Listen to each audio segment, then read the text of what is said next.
easily accessible, particularly to young people and other vulnerable members of society. Residents have further raised concerns regarding the apparent effects associated with the consumption of the product, with reports that some consumers exhibit severe intoxication and impaired judgment after consuming relatively small quantities.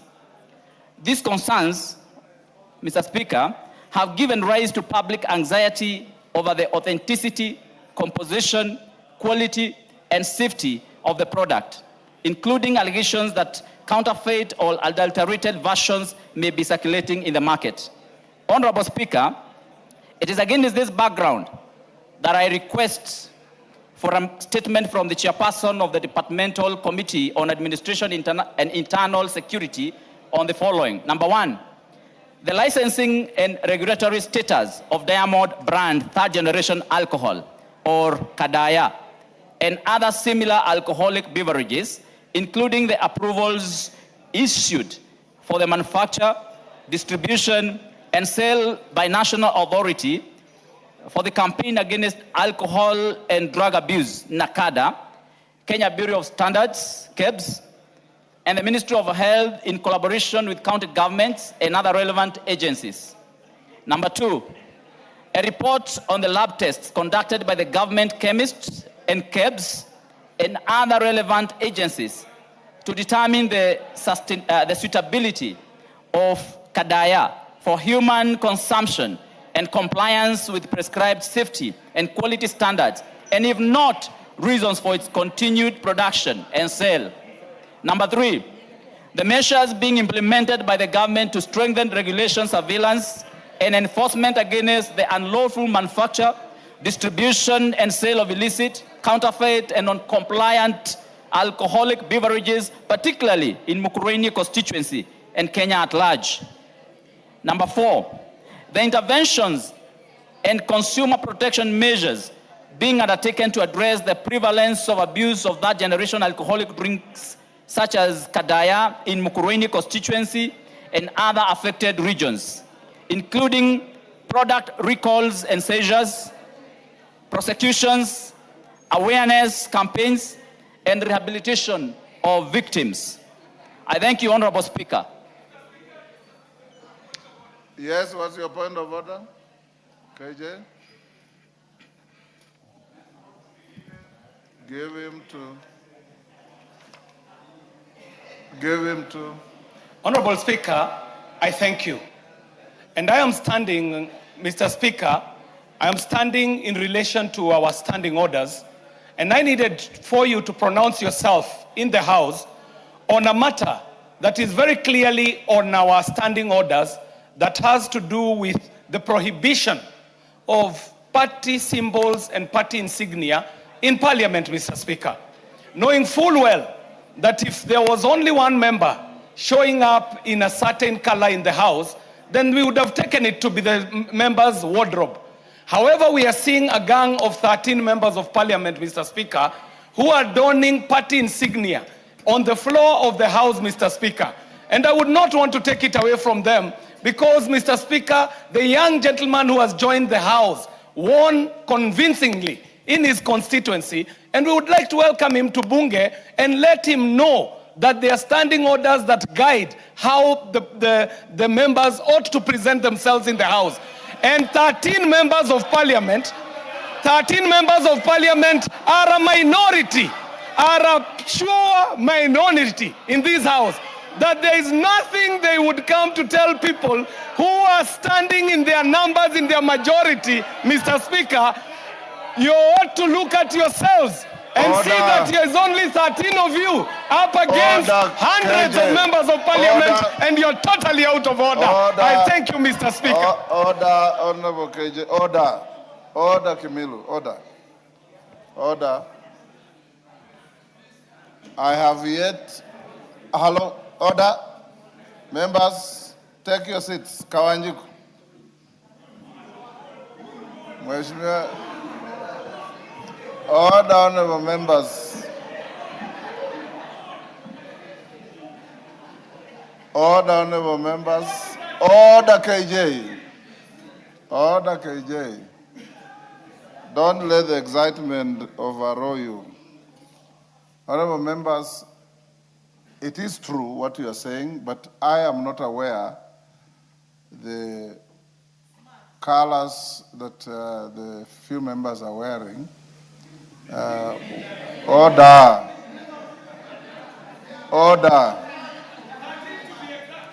Order, members. If the Speaker will be subsequently convinced that what you are wearing are party insignia or colors, then we will tell you that they are out of order. But for today, because we have a president, when Honorable Kawanjiku won his elections, even Honorable KJ came to this chamber wearing party colors. And it was allowed because it was a special occasion for the House. From today onwards, unless it's such a special occasion, we do not entertain party uniforms in the House. And you know that is part of our standing orders. But as I said, it is possible that members can all come wearing black suits, can all come wearing yellow suits, but the moment you turn them into party symbols and party agitation in the House, you will be ruled out of order. Order, Honorable Mureu. Order. As a senior lawyer, I'm sure you know your standing orders. So, go on. Order, Honorable Kagusha's statement will be, is Ngogoyo here? Sorry, Tongoyo? Yeah, Honorable Speaker. When can you respond? Yeah, Honorable Speaker, maybe before I do, it is unfortunate you keep referring me to confusing with Ngogoyo. Yes, your names are almost similar. But he's a bad guy.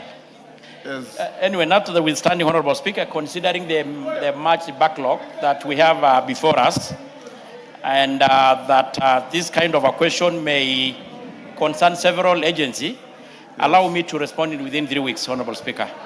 3 weeks? Yes, please. Order, Honorable Kagusha, you'll get a response in 3 weeks. Response to a request by Abubakar Talib, nominated member. Is the member in the House? Yes, go ahead. Thank you, Honorable Speaker. In response to the statement being sought by Honorable Talib regarding continued enforcement of the night to dawn curfew in part of Lamu County, I want, and the member wanted in particular to know, Honorable Speaker, you can kindly protect me from the very probably excited members of Order, members. Of Grasshoppers Party. Order, members. So go ahead. The member in particular wanted to know the reason for the continued enforcement of the night to dawn curfew in Lamu despite the court order issued on the 21st May and a report on the number of individuals arrested or detained in Lamu County during the curfew hours since the court order was issued. Yes, Honorable McLeod, what's your point of order? Give him the mic.